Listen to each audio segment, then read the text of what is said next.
सुभद्रा योजन आसिला सबुठु बड़ खबर। सुभद्रा योजनार प्रथम किस्तिर चतुर्थ पर्याय टंका अपेक्षा करछंती हिताधिकारी। जो माने ए पर्यंत सुभद्रा योजनार प्रथम किस्तिर टंका पाई नांती सेमानक पई खुशी खबर। आ जो माने ए पर्यंत आवेदन करि नांती मार्च 31 तारिख सुधा आवेदन कले एका संगरे आपनकु दुईटी किस्तिर टंका 10,000 मिलिबो।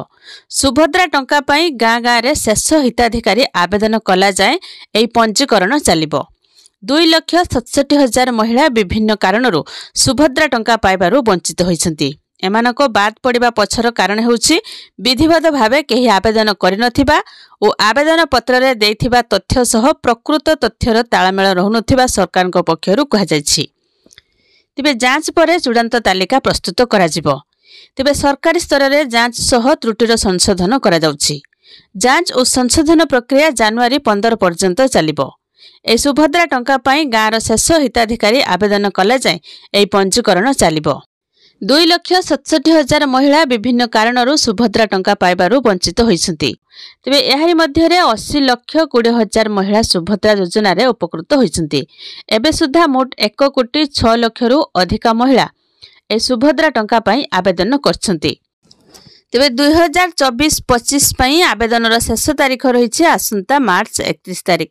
एई तारि भितरे जे माने भी आवेदन करिवे समस्तंकु दुईटी किस्तिर टंका प्रदान करा जिवो। तेबे सबुठु बड़ कथा हैला जे 5,11,000 महिलांकर ईक्यूआईसी त्रुटि थिबारु ताहाकु सुधारिबाकु समय लागुछि। तेबे जनवरी 15 तारिख रे पूरा सर्वे सरिबो।